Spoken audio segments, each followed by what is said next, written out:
Jasmine stared at the photo, her own face. Peaceful, asleep, next to Maya. It had been taken from inside the room. Her breath caught. She flipped the envelope over again, hoping for something. A name. A hint. There was nothing. No return address. No fingerprints.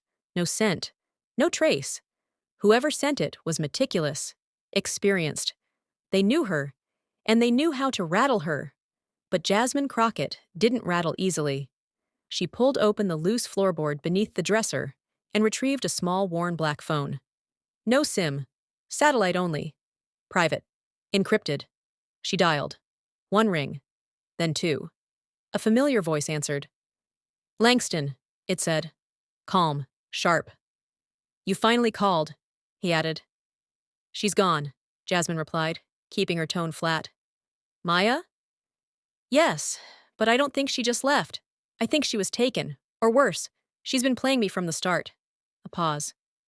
You sure? No, she admitted. But I can't afford to be wrong.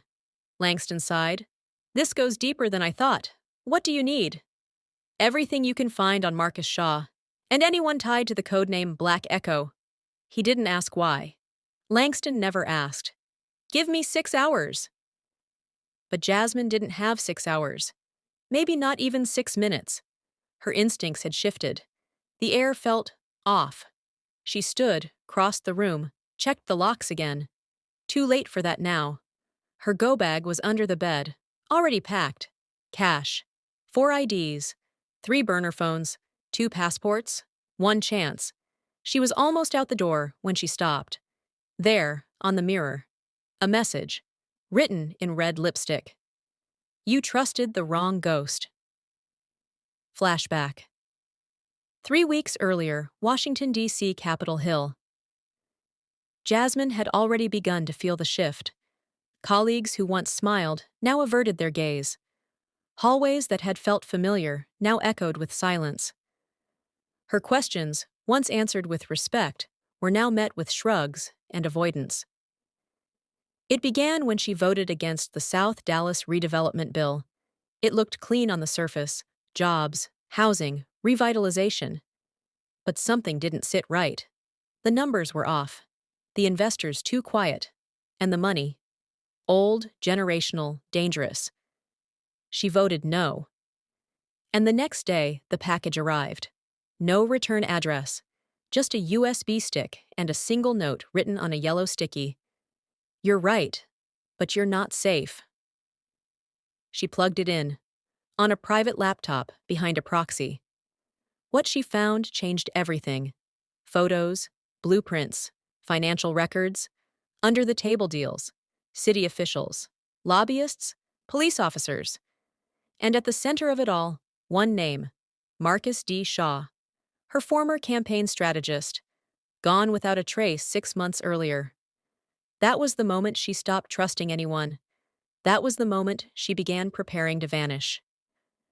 Back to present, a different city, a different safe house. Midnight again. Jasmine sat alone in a dark apartment, lit only by the blue glow of her encrypted laptop. 3 a.m. The screen pinged. Langston delivered. She scrolled through the report. Marcus D. Shaw. Status: compromised. Last confirmed contact: Orchid operatives. Codename: Black Echo. Active: activities: blackmail, coercion, surveillance. Known associates: redacted. Maya: connected, but relationship unclear. Then, one line stopped her breath. Recent surveillance shows Maya entering an Orchid-owned facility. No signs of force, no struggle. She walked in willingly.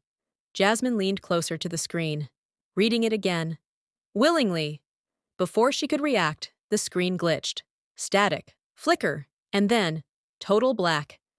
Just as she reached for the keyboard, a new message flashed across the screen. Large, red, bold.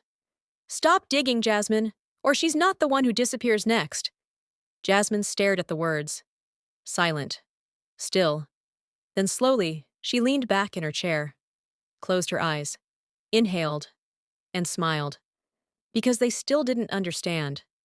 They thought they could scare her, control her, make her run. But Jasmine Crockett didn't run. She hunted. To be continued. Coming up next, Jasmine thought she had seen betrayal before. She hadn't. Not like this. What really happened to Maya? Why did she walk into the enemy's hands, willingly? And Marcus? Is he the mastermind behind Orchid? Or just another pawn in a much bigger game? One message has surfaced, one coded video, one voice Jasmine thought was long gone. In part 4, the garden burns, the lies will unravel, the ghosts will speak, and Jasmine will discover. She was never off the grid. She was exactly where they wanted her. Subscribe, turn on notifications, because the next part changes everything. To be continued. It had been taken from inside the room. Her breath caught. She flipped the envelope over again, hoping for something. A name, a hint. There was nothing. No return address, no fingerprints, no scent, no trace. Whoever sent it was meticulous, experienced. They knew her, and they knew how to rattle her. But Jasmine Crockett didn't rattle easily. She pulled open the loose floorboard beneath the dresser and retrieved a small, worn black phone. No SIM, satellite only. Private, encrypted. She dialed. One ring, then two. A familiar voice answered. Langston,